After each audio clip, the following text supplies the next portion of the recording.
Ito guys, oh, ang paborito kong hapunan, ang saging na saba.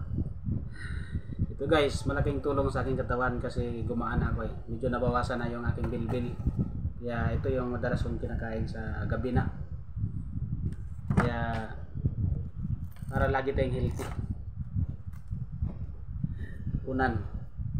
So dapat kayo din matuto rin kayo para palaging healthy yung ating pangatawan. Malaking tulong to guys eh. Matibay ba yung buto natin sa likuran, importante sa likod kasi calcium to guys eh.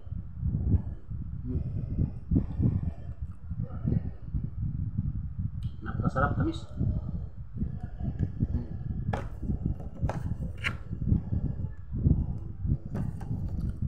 Na ito lang lagi ang kinakain ko guys, para ma-maintain natin yung ating timbang tsaka yung blood circulation natin. Hindi tayo magiging high blood, tsaka matibay yung buto natin kasi lagi tayong kumakain ng saging.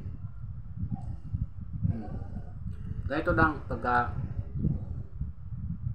gabi na hindi na sinasaing. Kapag sinasaing mo kasi hapli yung tiyan mo, kaya ganito lang para mas malambot lang yung paggiling sa tiyan natin kasi paggabi na tutulog tayo eh.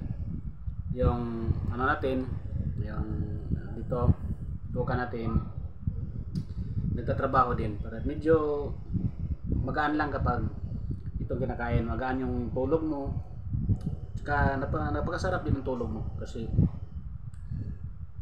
magaan lang ito eh, malambot ang saging eh.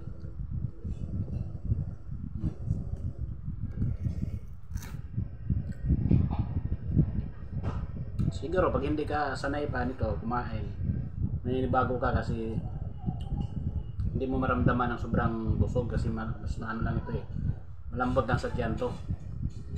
Kaya pagka kumain ka nito, hindi mo mapil na nabubusog ka.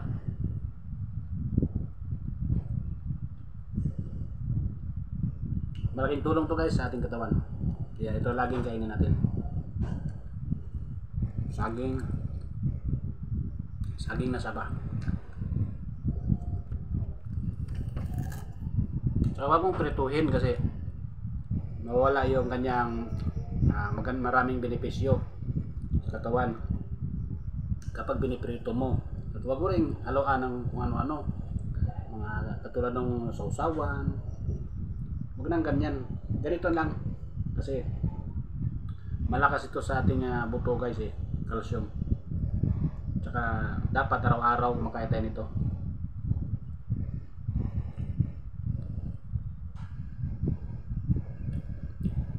Kung ano-anong mga prutas pwede kainin din pag hapon na, pag gabi na.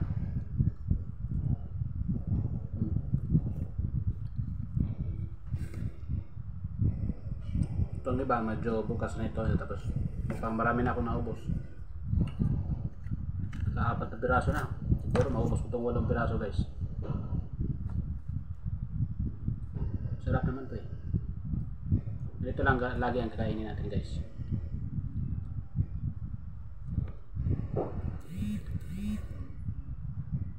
Subukan nyo guys, talagang napakaganda sa katawan.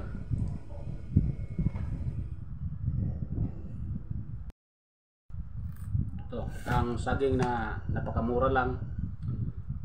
Parang 15 pesos lang yata ang kilo nito guys. Kaya dito na tayo sa saging. Kaya kung doon tayo sa bigas, meron pang 60 pesos ang kilo. So dito 3 kilo na yung 60 pesos mo. Ito pa ay napakasarap kainin.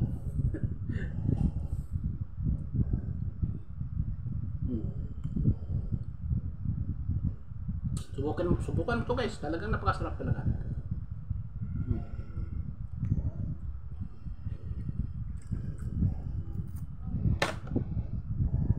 Ang dami ko naubos.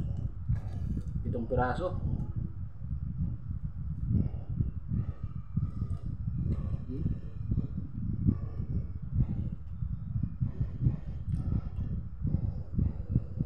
Parang hindi ko na kaya ubusin. Tumulo. 1, 2, 3, 4, 5, 6, 7. Ang dami. Ang dami. Thank you guys. Napakasarap talaga. Maraming salamat sa nanood guys. God bless sa ating lahat.